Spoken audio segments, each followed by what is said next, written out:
Hey guys, so today is the end of the week and I owe you a recap video of our homeschool classes as well as our spending freeze. So I want to talk to you a little bit about some specific examples in our school of things that worked the last 2 weeks for week 3 and week 4, as well as some things that didn't work so good and that I want to do better. And then I also want to talk to you about our spending freeze and kind of how that all turned out in the end. So let's go ahead and get started.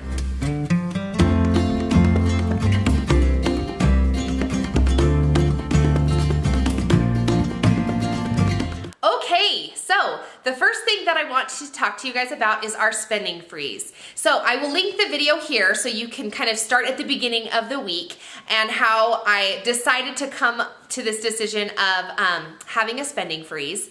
And then you can come back here and watch about how it ended. So it actually went really well.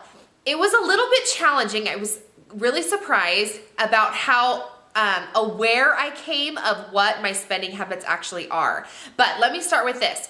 At the end of the week, so yesterday, I did all of our budgets and kind of evened everything out. And conveniently, it was the end of the month. I didn't plan on it that way. It just worked out.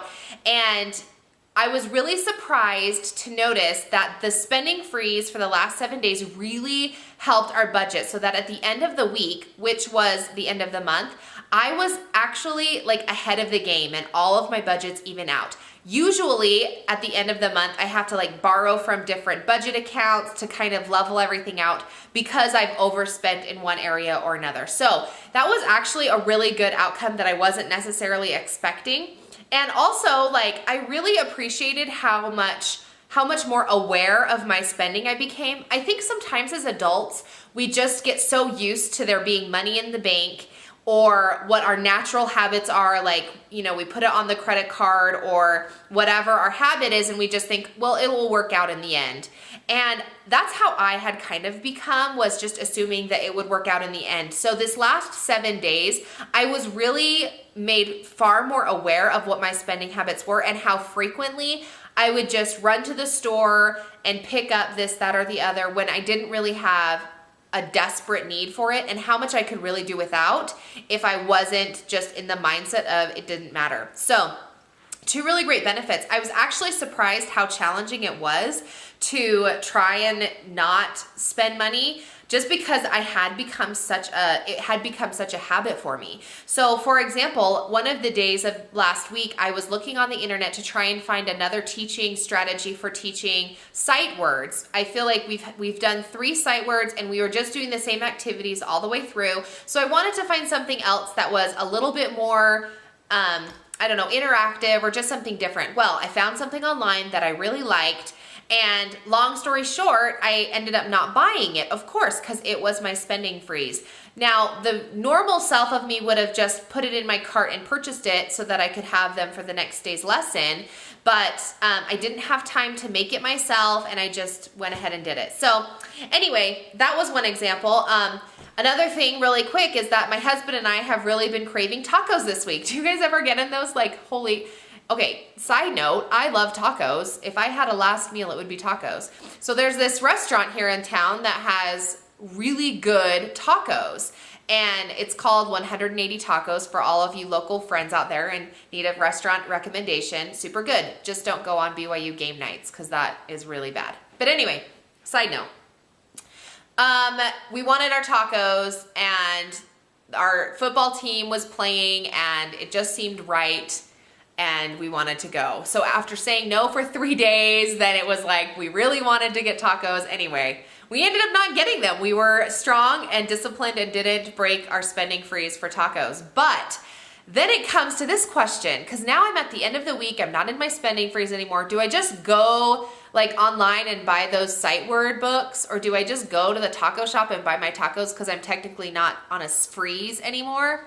No, of course I'm not supposed to, but anyway, that's beside the point. The point is, it was really a good activity for me, a really good thing to kind of like discipline myself and remind myself, make myself more aware of kind of what my spending habits are. And I would really challenge you, if you've never done one before, kind of plan a week this month to give yourself a spending freeze. Get your spouse on board and try to go 7 days without spending any money. Now, for me, I did buy some gas one day, and I did go to the store and buy lettuce. If you watched my other video here, I did go to the store and buy lettuce. So I did spend some money. Technically, it wasn't a completely spend-free week. But it really did make me aware of what my habits are, and I would encourage you to do it because it's a really good way to just kind of put yourself in check and remember what, the spending habits are. Anyway, that took me a lot longer to talk about than I planned to. So let's jump into subject 2 for our recap video today, and that is homeschool, and we finished weeks 3 and week 4. And I remember watching when we were in week 1 the videos of people who started their classes in August, and so they were in like weeks 4 and 5 when I watched their videos, and I thought, oh my gosh, I can't wait till we're there. Well, now we're here, and things just are really good for our classroom. Now again, I only have one in school, but and he's in pre-K, so it's not like an upper level necessarily where there's more rigid classroom expectations, but we've just been having a lot of fun, and Cameron is still really excited, and I'm still really excited, so everything's very upbeat and good. Let's talk about a couple of examples of things that worked in my room and things that didn't work, okay? I have them written down here, so I'm gonna just look down to make sure that I don't get off topic too bad. Sometimes I start talking about teaching and who knows where it goes. Okay. So let's talk about things that worked. Number 1, I really benefited from the flexibility that is that comes from homeschooling. I really was not, I really got to experience it these last 2 weeks. So for example, in week 3, suddenly I needed to take a trip south. So we drove about 4 hours south to visit my mom. Totally unexpected, wasn't on the calendar. And if my son was in a regular preschool where I was paying a teacher to have him in her classroom or his classroom, then I wouldn't have been able to do that. And it was really great that I could just like pack up a couple of things that I wanted to make sure we got done and drive south for a quick little vacation and not have to worry about missing a class that I had paid for or having to catch up later or do a makeup day or anything. So that was one example, and my second is from week 4, is I had a couple of great friends that I wanted to see, and it just worked out that both of them could see me this last week. And however, both of them, their children go to school in the afternoon, and so they needed to have the playgroup in the morning. Well, I was really fortunate that because we have Cameron here at home to do schooling, it was excellent that I could make plans to do the playgroup in the morning with their kids. I got to socialize with my friends and kind of have that adult conversation, which as sometimes we moms might miss out on that during the morning and afternoon. And then in the afternoon, we got to come back home and do our schoolwork. So my number 1 success is that we really got to experience the freedom and kind of the good stuff that comes from having homeschool preschool. So that was my first little tip.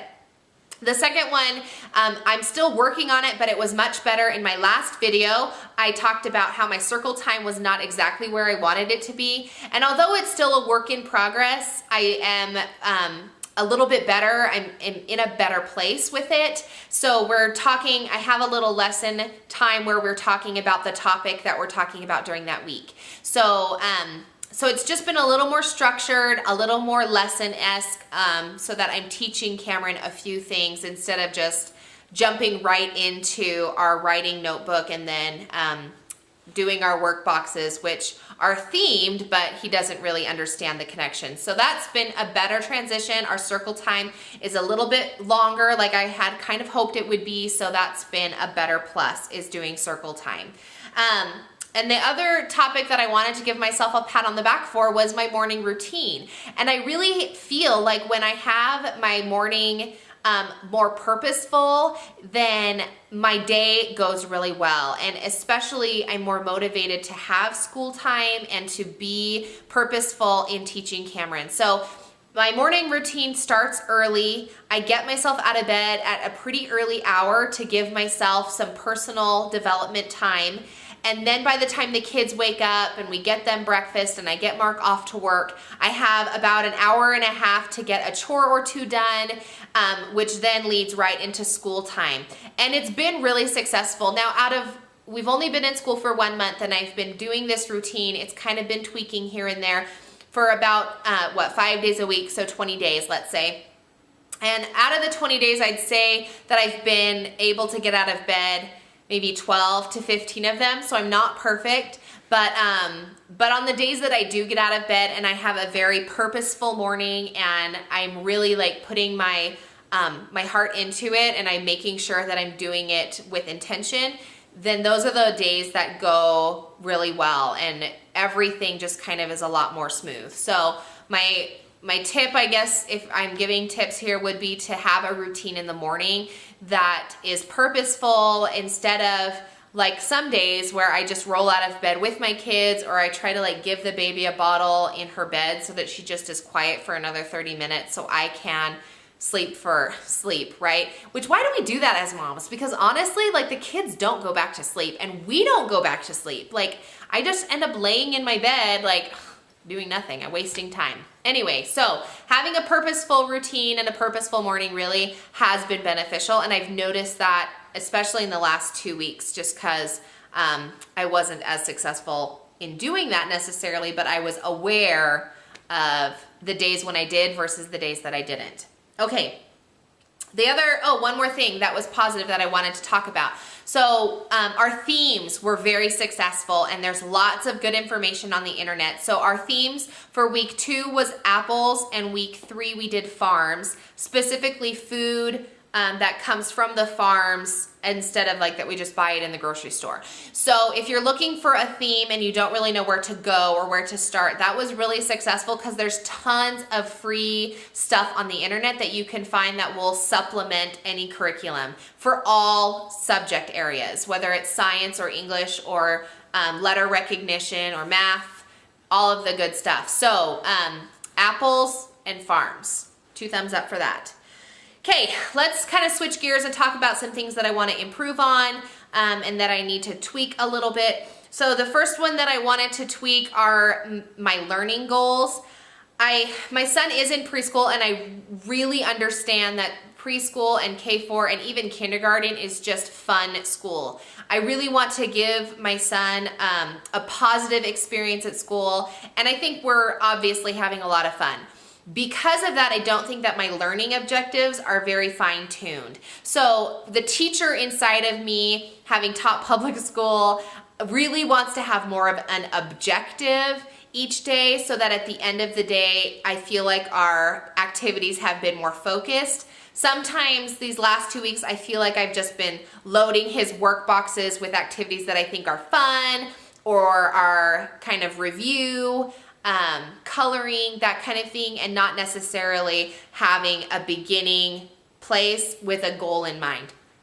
So I want to kind of focus on doing that. I'm not really sure how I'm going to do it yet, but I'm going to look into doing that. The second thing I want to improve is actually some encouragement that I received from the virtual homeschool co-op, and it's under the topic of having a reading list or a book list that we are going to try and get through during the school year. And I hadn't actually considered doing that before, partially maybe because my kid's in preschool, but also because I just wasn't really aware of it.